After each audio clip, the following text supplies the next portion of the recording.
एक सवाल, यदि आपने इसे ईमानदारी से सुना तो आप शायद पहले जैसे नहीं रहोगे। सोचो, हमें बचपन से यही सिखाया जाता है कि यह संसार ईश्वर की माया है। लेकिन जरा सोचिए, क्या भूख से मरता पशु, डर में जीता पक्षी और चिंता में घुटता मनुष्य, क्या आप इसे लीला कहेंगे? कोई भी जीव अपनी मर्जी से जन्म नहीं लेता, फिर भी सबको मरना पड़ता है। क्या यही जीवन है? क्या यही लीला है?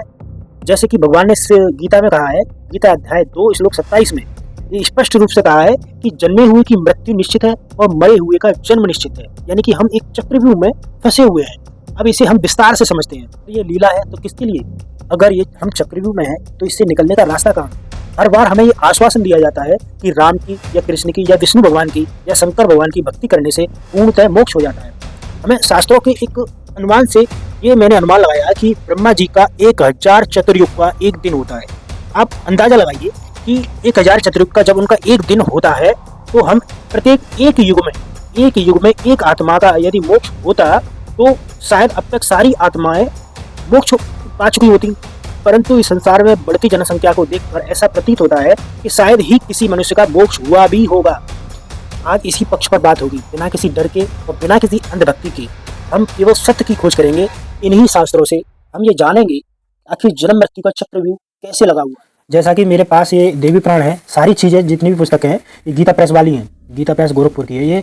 ये सरकार द्वारा मान्यता इन पुस्तकों को प्राप्त है। ये गीता प्रेस गोरखपुर की है, गीता प्रेस गोरखपुर की है, क्योंकि इनमें से कोई भी प्रमाण दिखाऊंगा तो ये सरकार द्वारा मान्यता प्राप्त है। सबसे पहले मैं आपको गीता से थोड़ा सा प्रमाण दिखाना चाहूँगा कि गीता में भगवान क्या कह रहे हैं।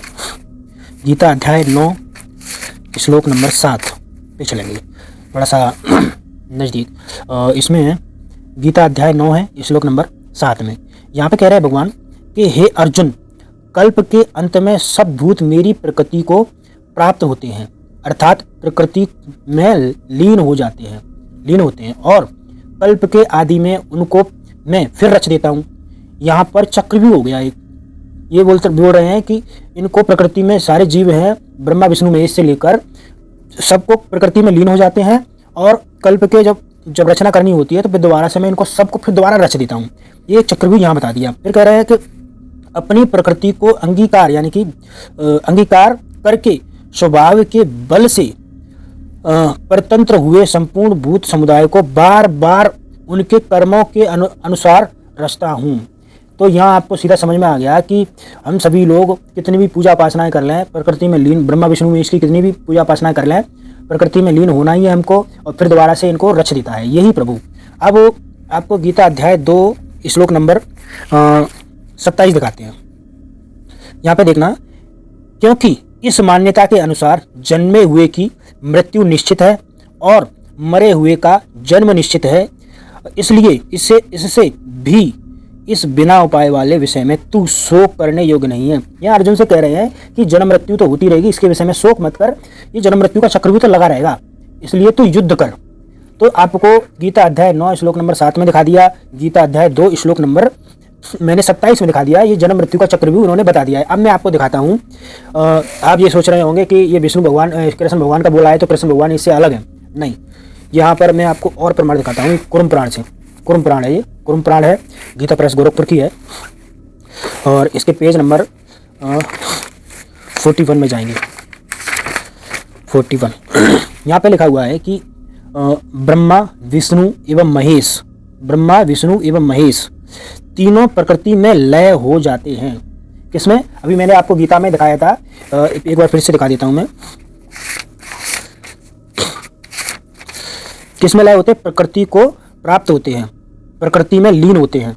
अब यहाँ पर भी यही बात आई है, प्रकृति ब्रह्मा विष्णु महेश। यदि हम एक विचार कीजिए, हम ब्रह्मा विष्णु महेश को पूजन कर रहे हैं तो वो भी प्रकृति में लीन हो रहे हैं और हम भी प्रकृति में लीन हो रहे हैं और फिर दोबारा काल भगवान इसकी रचना कर देता है, यानी कि एक चक्रव्यूह में जन्म मृत्यु में लगे रहते हैं। आगे बढ़ते हैं। इस प्रकार ब्रह्मा जीव वासुदेव विष्णु भगवान है।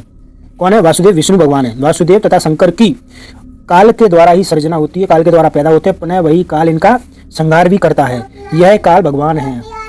अब यहाँ आगे कह रहे हैं कि ब्रह्मा रुद्र तथा नारायण आदि बहुत होते रहते हैं।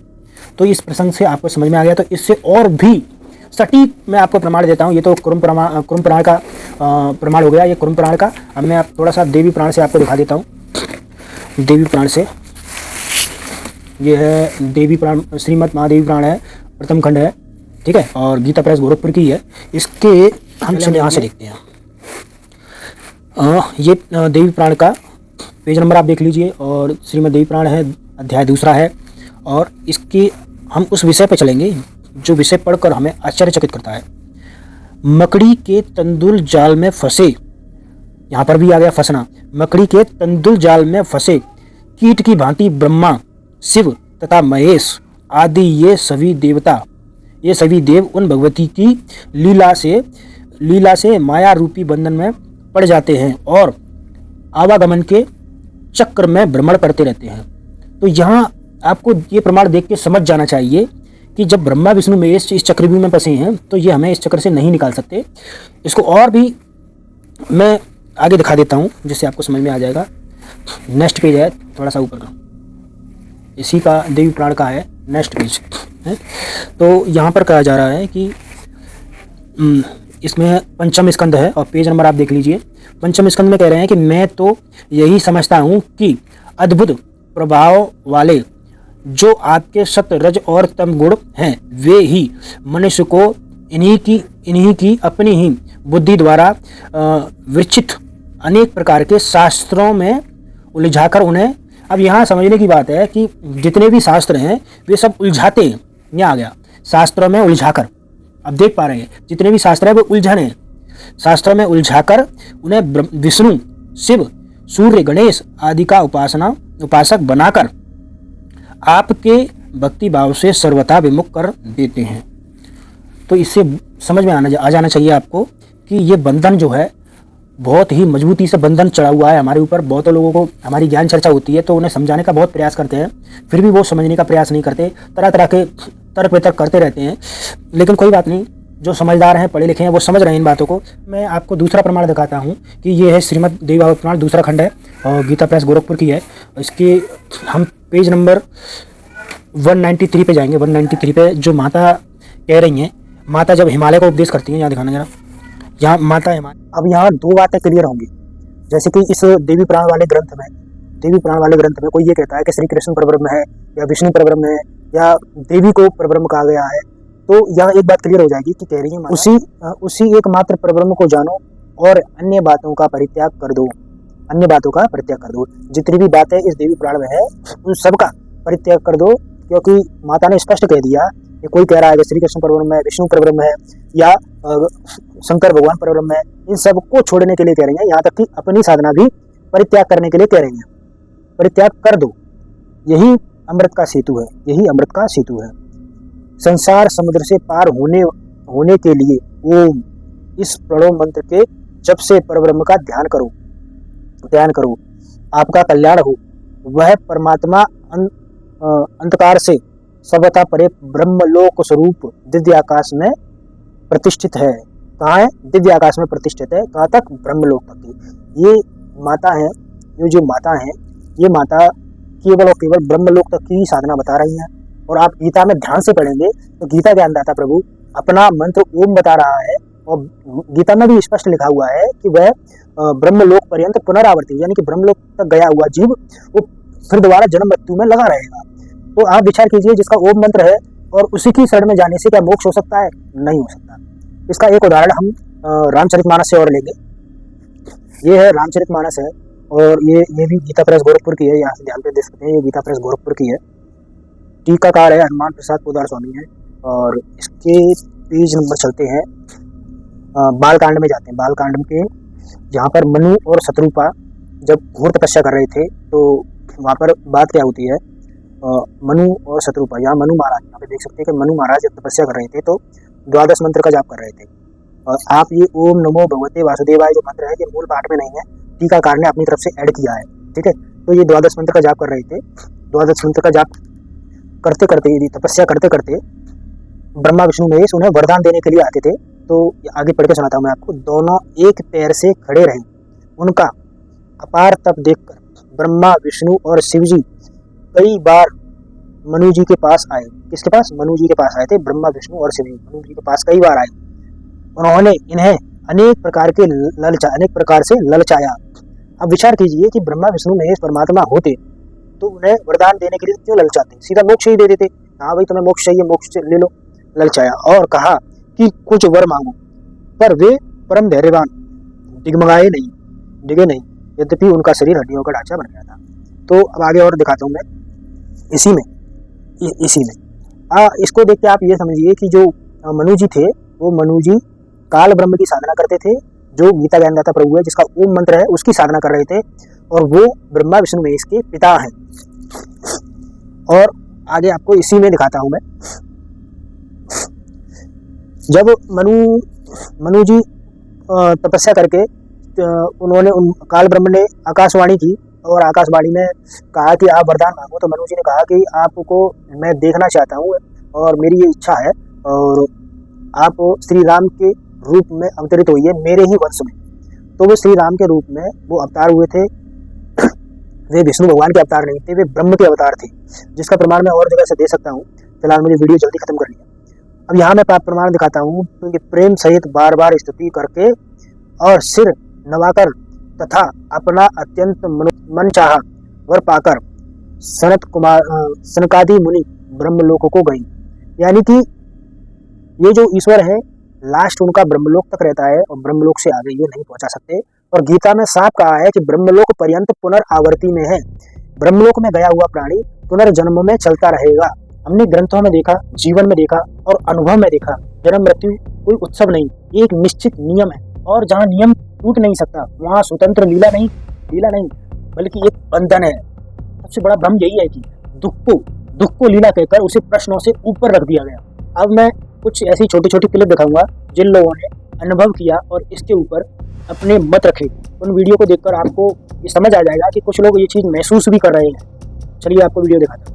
अगर आप भी गेम के कैरेक्टर हो और ये सब कुछ डिसाइडेड है और कोई आपको कंट्रोल कर रहा है, ये वीडियो मेरा बनाना भी डिसाइडेड थिंग है, आपका देखना भी डिसाइडेड थिंग है। 2003 में फिलोसोफर निक बॉस्ट्रम ने एक थ्योरी दी थी, जिसमें उन्होंने एक काफी शॉकिंग चीज बताई, और उसके बेसिस पे बहुत पॉसिबिलिटी है कि हम एक कंट्रोल्ड सिविलाइजेशन की गेम का पार्ट है। मतलब अर्थ के बाहर कोई हाई टेक्नोलॉजी वाली एलियन स्पीशीज है जिसने ये गेम बनाया है और वो हमें कंट्रोल कर रही है। लेकिन इससे भी ज्यादा दिमाग हिला देने वाली बात तो ये है कि हमारे वेदों में भी इससे बहुत पहले ये सारी बात मेंशन्ड है। भगवान श्री कृष्ण ने भी भगवत गीता के अध्याय 9 में बताया है, मानो ये दुनिया एक माया है और ये सब कुछ उन्होंने ही बनाया। वो जब चाहे जिस जगह चाहे हर चीज को खत्म कर सकते हैं। वैसे आप वेस्टर्न फिलोसफर्स की बात मानो या हमारे वेदों की बात मानो, हर जगह सिमुलेशन, माया, अलग अलग नाम से उस चीज का मेंशन्ड है। बट आपको क्या लगता है, क्या ये एक गेम है? क्या सब कुछ कंट्रोल्ड है? हम एक मैट्रिक्स में फंसे हुए हैं? कमेंट करके जरूर बताना। ये देख, मैंने एक मस्त ओपन वर्ल्ड वर्चुअल गेम बनाया है। इस वर्चुअल गेम के अंदर ठंड है, गर्मी है, बारिश है, और सभी प्लेयर्स का मिशन है इन सबसे बचना। और नहीं बचे तो फिर वो मर जाएंगे। ओह, तो वो कोई ऐसी जगह ढूंढ के जहाँ वो इस सबसे बच सके, वहाँ छुप के बैठ क्यों नहीं जाएंगे? ऐसा हो ही नहीं सकता, क्योंकि मैंने उन्हें दी है भूख, इसलिए उन्हें जिंदा रहने के लिए कुछ न कुछ खाते रहना पड़ेगा, और उनमें से तो कुछ एक दूसरे को ही खा जाएंगे। ओह, तो ना सिर्फ इस दुनिया में दर्द और भूख है, डर भी है, और सबका रिवॉर्ड क्या है? रिवॉर्ड तो बड़ा सिंपल है, वो इस दुनिया में एक और दिन जी सकते हैं। ये तो रियलिटी है। फिर लग रही है तेरी बनाई हुई है दुनिया। इससे बाहर आने का उनके पास कोई तरीका तो होना चाहिए। ओह, इंटरेस्टिंग आइडिया, यानी लेवल 2? नहीं यार, मेरा मतलब किसी तरह का एग्जिट तो हो। नहीं, कोई एग्जिट नहीं जब तक वो मर नहीं जाते। पर हाँ, मैं लेवल 2 बना सकता हूँ। तो अगर लेवल 1 का मिशन था बुरे से बचना, तो लेवल 2 का मिशन होना चाहिए अच्छे का मिलना। हो सकता है, लेकिन लेवल 2 में जाने की पावर होगी सिर्फ कुछ ही प्लेयर्स के पास। जब ये प्लेयर्स लेवल 2 तक पहुंचेंगे तब उन्हें मिलेगा एक दिल, जो कि लगभग पेट जैसा ही होगा। जैसे लेवल 1 में भूख की फीलिंग को दूर रखने के लिए पेट भरना पड़ता था, वैसे ही जब दिल भरेगा तो खुशी जैसी अच्छी फीलिंग पास आएगी। नाइस यार, मैं तेरे जैसे शैतान से एक्सपेक्ट नहीं कर रहा था कि तू एक ऐसी दुनिया बनाएगा जहाँ पे हमेशा खुश रहने का कोई तरीका होगा। यही तो ट्विस्ट है, दिल को भरना पेट भरने से कहीं ज्यादा मुश्किल होगा। पेट को तो रोज सेम चीज से भरा जा सकता है, पर दिल जिस चीज से एक बार भर गया तो उससे दोबारा नहीं भरेगा। इसलिए लोगों को हमेशा चाहिए होगा कुछ नया, कुछ बेहतरीन, और इसी और के चक्कर में लोग और दुखी होते जाएंगे और शैतान सुखी। कम ऑन, लेवल 2 तो लेवल 1 से भी बकवास है। ओ ले मेरा बाबू, रूठो मत। चल ठीक है, मैं तुझे एक चीट कोड डालने का मौका देता हूँ। तू अपनी मर्जी से कोई एक ऐसी चीज बना दे जिससे ये लोग अपना दिल हमेशा के लिए भर पाए। पर इस चीट कोड को कहाँ छुपाना है, ये मुझ पर है। और भगवान का बनाया वो तरीका ये था कि भाई जिनके खुद के पेट भरे हैं वो दूसरों के पेट भरे। जो अपने दर्द, भूख, डर के दुख से ऊपर है, वो जब दूसरों की इसी में मदद करते हैं तो उन्हें सुख मिलता है। और शैतान ने वो चीट कोड छुपाया एक ऐसी जगह जहां हम कभी देखते ही नहीं, और वो है हमारे अंदर।